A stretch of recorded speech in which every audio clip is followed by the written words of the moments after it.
What is up, everybody? Welcome back to the channel. We are not trying to trigger you, I promise. You saw the thumbnail, you see the title of this video.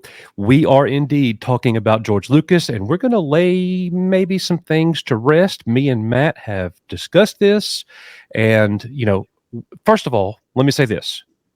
I love George Lucas, and I will forever be indebted to what he gave us. There's no doubt about that. The man is a certifiable genius. But sometimes maybe people lift things up in such a high regard, Matt, that it gets kind of unrealistic. Yeah, it's a tough one for me also. I mean, obviously, George Lucas is literally the father of our franchise, right? And he pioneered so many wonderful things with Star Wars: A New Hope. And obviously forever grateful and thankful we wouldn't even be having this conversation, right? Absolutely. If it wasn't for George Lucas. I think part of the issue, obviously, here very recently is, with some of the disquiet for some fans on things which has been coming out. I think people, remember back very nostalgically to George Lucas era Star Wars. Yeah. And I get it, right? And they wish that he was still involved. And they do, in my opinion, in some ways, romanticize his involvement in the franchise from all those years ago. Absolutely. Well, how did all of this start? Why are we doing this video now? It's something that we've talked about a lot on our Saturday night live streams. It's been coming up a lot lately, and kind of weird. The sequel trilogy is actually trending right now on Google Trends. It's the #2 Star Wars search right now, and that's just kind of weird to me. And our sequel trilogy documentary has been blowing up, getting 5,000 views every day, like when it was getting 10 before. So we're kind of in a unique position or period in Star Wars fandom as we're all waiting for The Mandalorian. But this is the tweet that I saw that kind of got my wheels turning a little bit, I guess.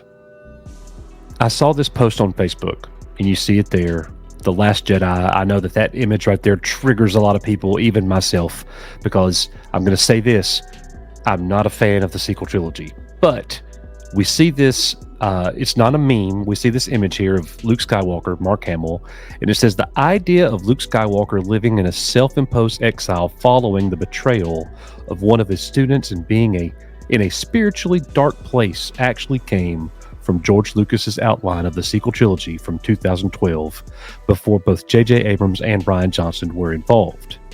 And when I saw that, I thought to myself, no, that's not true. And that's what kind of led me here, because you talked about being romanticized. It's like people use George Lucas as their win button on either side of the aisle when you're talking about this sequel trilogy thing. And it shows you right there, oh, the sequels are great because George Lucas even had Luke like this. So what's the problem?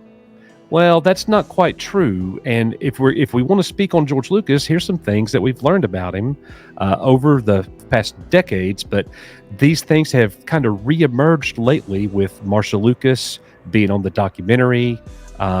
What was the name of that documentary, Matt? It was the Icons Unearthed. Icons Unearthed Star Wars. That's exactly right. Great documentary series.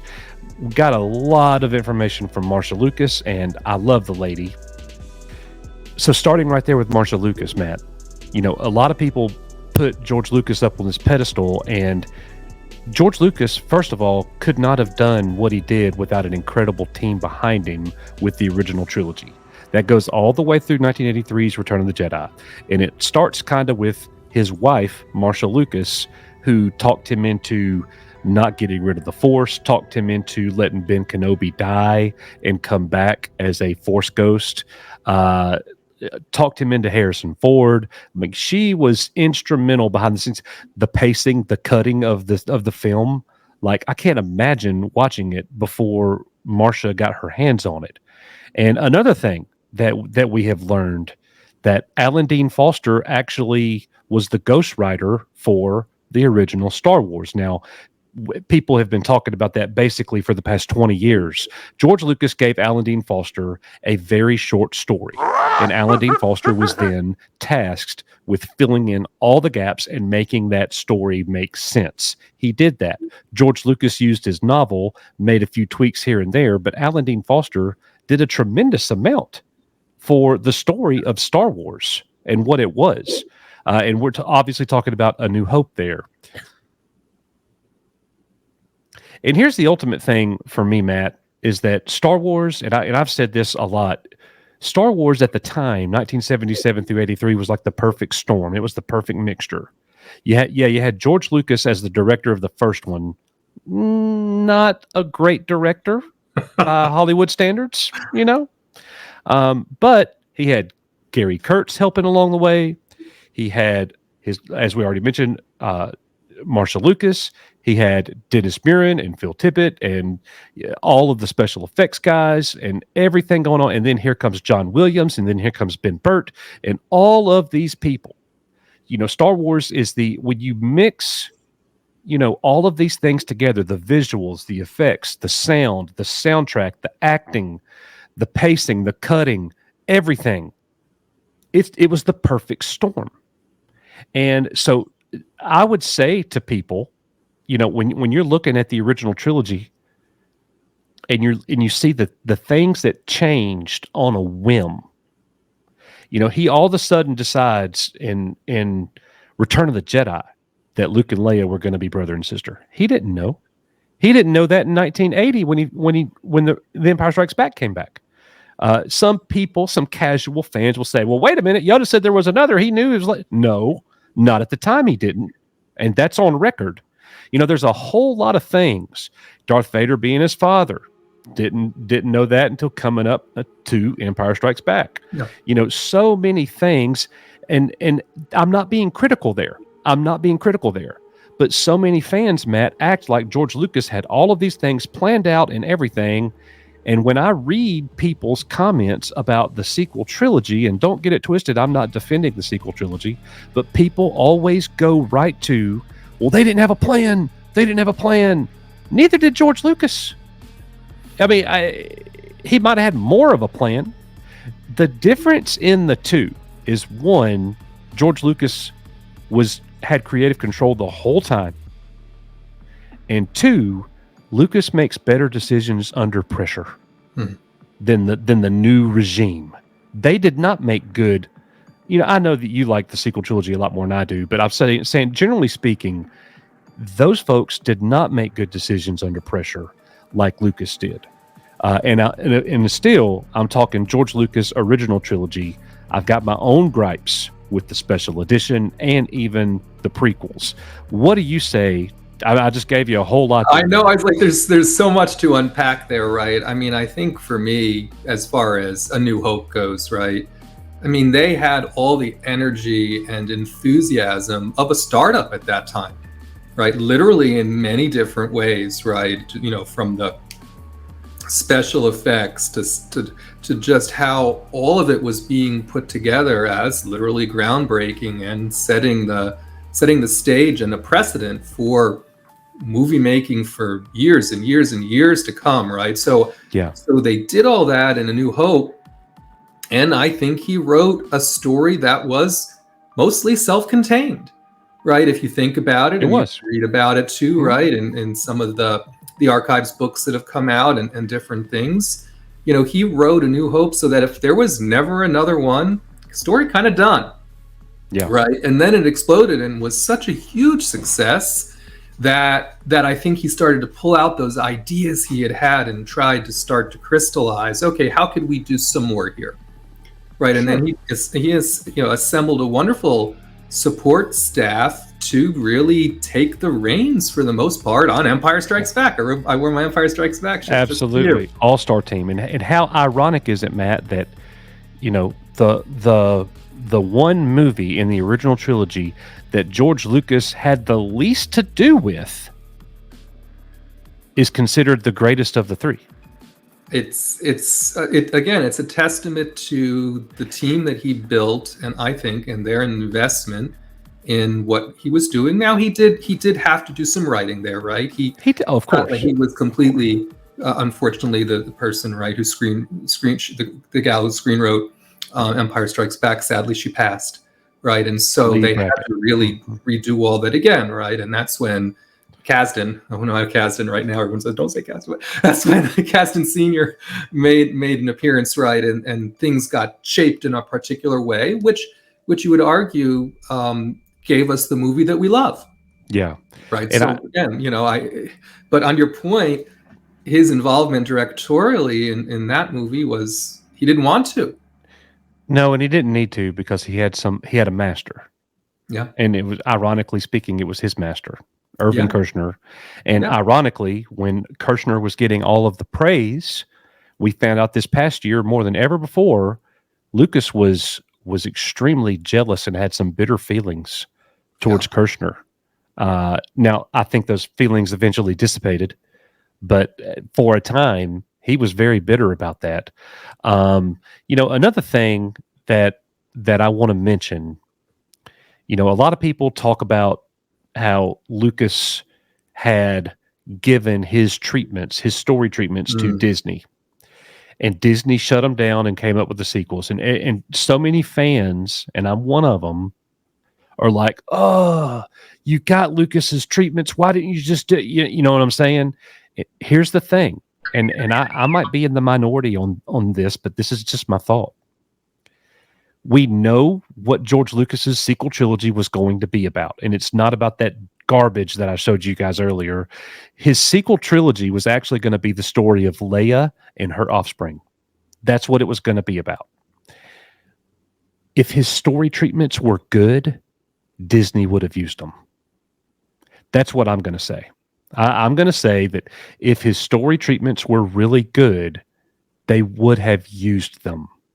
I'm just going to say maybe they weren't. Obviously, Disney didn't have any confidence in those treatments. Now, obviously, people can also say, Matt, well, they wanted to break away from George. They didn't want to have to pay him royalties or whatever, or do their own thing. That's fine. That's a fine argument. But I think that as time has moved on and Disney has given us what they have given us, we have, your word, romanticized George Lucas. I love him. I will always, be indebted to him. We wouldn't have our channel right here if it weren't for George Lucas. But the fact is, I feel like we might. He has not walked on water. He has made some mistakes. There's absolutely no question about that, and let's not forget about that.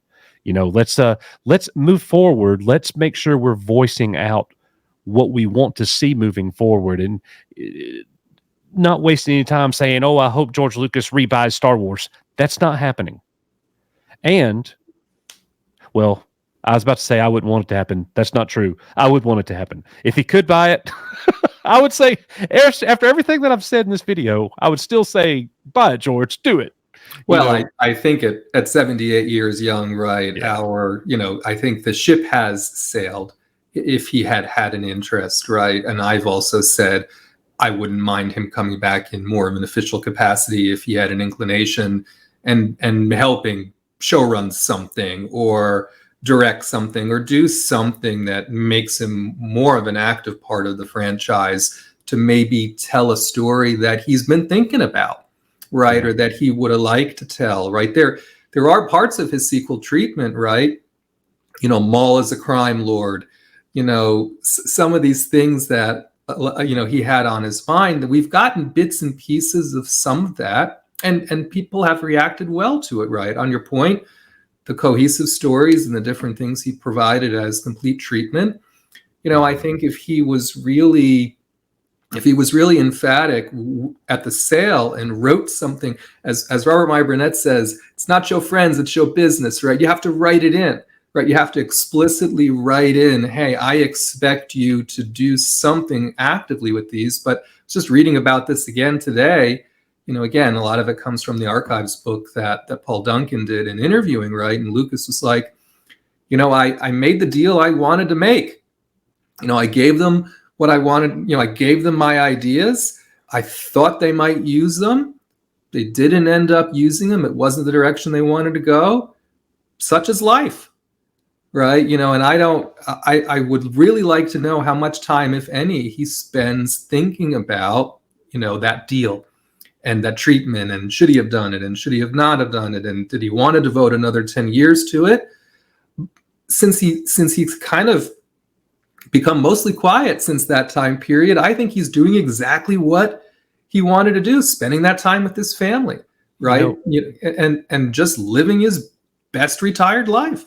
My biggest gripe with George Lucas, and I've never said this on air, my biggest gripe with George Lucas is that he waited until the technology was good enough to where he could go back and change the original trilogy when he gave us the special edition in the late 90s, 97. And then the technology progressed more, but he knew at that moment when he did the special edition, he knew, now I can go make my movies. Now I can go make the prequels because the technology was there. Yeah. And he did that. He started, pre-production was not long after that. Phantom Menace came out in 99. Okay. My gripe with Lucas is that he should have given us the sequel trilogy a lot sooner than he did. Even if it had been in the mid-90s with lesser effects. I don't care. Give me the original actors. Give me the story. Let's go. You know, Star Wars 77 to 83 is timeless. The Empire Strikes Back will never look bad visually. Ever. It will never look bad. It will always look, to me, fresh. Maybe that's just a fan's eyes. I don't know.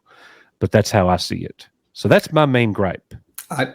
I think for me, you know, because he kind of went back and forth. No, there's 6. No, there's 9. No, there's 6. No, there's 9. Right? I mean, different points in time. He sort of reversed himself a little bit on what his grand plan was for the number of movies. Right? But on your point, I think my biggest gripe with how his legacy has matured, let's say, is what he did do with the original trilogy in those special editions.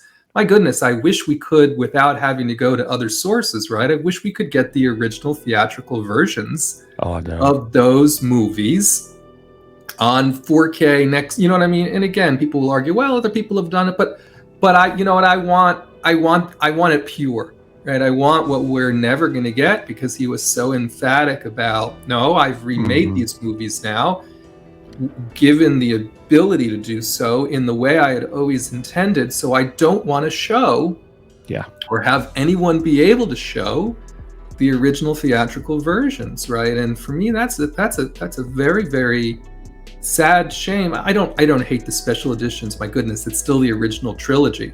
But like you, right, there is that nostalgic feeling for a lot of us seeing them for the first time in the way they always were. Seeing them now in special editions, it matters. Yeah, I'm with you. You know, everything that we've said, we've been kind of critical, but this is just the reality of it. But I will say this, we've got 4 more years, guys, until the 50-year anniversary of Star Wars. Wow. And I hope 2 things happen. I hope George Lucas is still with us, and I hope Disney does him right by honoring him at the 50-year anniversary mark. I need to see that. I want to see that. Let's honor the original Star Wars in a huge way, like nothing's ever been honored before. That's what I'm saying. So I'm with you totally, right. And I don't want to be a downer on it, but I haven't been, up to this point, I haven't been super impressed for the end, because Return of the Jedi is having an anniversary this year. Right, I haven't 40. been right. They were all turning 40, or 50, 40. No, Jedi's turning 40. 40, yeah. But I haven't seen a lot of hoopla, right, for these original trilogy films as they've aged. Nor have I seen any hoopla for the prequels, as they've also been anniversarying. That's even a word, right? As they've been celebrating their milestones it's been very quiet. I mean, now Lego to an extent, and some other folks have tried to bring out sets and collectibles and toys and things, right, that are supposed to be special. In some cases they really are, right, in regards to trying to honor that legacy and really celebrate it. But from Disney specifically, right, it's been very, very quiet. So on your point, if nothing else, I hope it's one hell of a celebration at the celebration event, right? Absolutely. for the 50th. And I hope that, as always, that the franchise and the fan base is in a healthier condition over the next several years, because some would argue on the current trajectory for some fans, right, they're not really thinking so much about the 50th anniversary, right? They're just trying to get through the next couple of years. So it's a very different, it's a very different mindset from that perspective. Yep. Great points, Matt. Great thoughts. What do you guys think? Let us know in the comments. Were we too critical? Were we too harsh? Are we not harsh enough? We want to know what you think. And as we always say here, guys, you are Echo Base Network. May the force be with you. Thank you to Matt Rissman for sitting in on this one. I greatly appreciate it. We'll see you guys on the next one. Take care, all.